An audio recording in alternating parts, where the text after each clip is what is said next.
Hello বন্ধুরা, welcome back to my channel. আশা করি সবাই ভালো আছেন, সুস্থ আছেন। স্ক্রিনে দেখতে পাচ্ছেন দই, সেটা ঘরে কিভাবে সহজ এবং ইউনিক পদ্ধতিতে তৈরি করা যায় সেই বিষয়টাই আজ আপনাদের সাথে শেয়ার করব। তাহলে চলেন শুরু করি। প্রথমে আধা কেজি দুধ নিয়ে নেব। আমি এখানে ফার্ম ফ্রেশের দুধটা নিয়েছি, আপনারা চাইলে যে কোনো দুধ ব্যবহার করতে পারেন। বন্ধুরা, আমি হাফ কেজি দুধ একটি প্যানে ঢেলে নিয়ে চুলায় চাপিয়ে দিয়েছি এবং ফুটে ওঠা পর্যন্ত অপেক্ষা করছি। দেখুন, দুধটা আমাদের ফুটে গিয়েছে। দুধ ফুটে ওঠার পর ফ্যানের নিচে নিয়ে এসে নেড়ে চেড়ে ঠান্ডা করে নেব। তারপর একটি আঙ্গুলের সাহায্যে দেখে নেব দুধটা ঠান্ডা হয়েছে কিনা। এখন আমি 1 টেবিল চামচ আড়ঙের টক দই নিয়ে নেব। আপনারা চাইলে যে কোনো দই নিতে পারেন।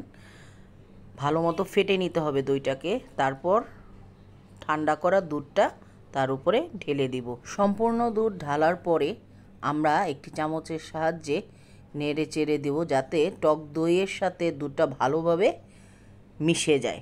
এরপর আমরা চুলায় একটি হাঁড়ি প্রিহিটের জন্য দিয়ে দিব 5 মিনিটের জন্য। 5 মিনিট পরে আমি একটি কাপড় হাঁড়িতে দিয়ে দিব এবং বাটিটা হাঁড়ির মধ্যে বসিয়ে দিব।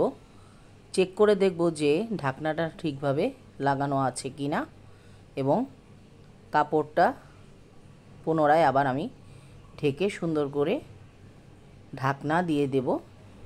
ঢাকনাটা দেওয়ার পরে আমি চুলাটাকে আরও 5 মিনিটের জন্য অন করে দিব। এই পর্যায়ে চুলার আগুনটা একদম লো ফ্লেমে থাকবে।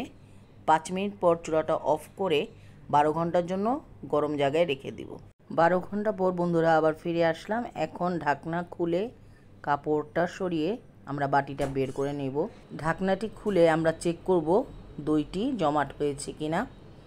দেখুন বন্ধুরা, সুন্দর জমাট হয়ে গিয়েছে। এই পর্যায়ে এখন 2 ঘন্টার জন্য আবার আমি ফ্রিজে রেখে দিব। ফ্রিজ থেকে 2 ঘন্টা পর নিয়ে আসলাম। এখন আপনাদেরকে কেটে দেখাবো কেমন হয়েছে।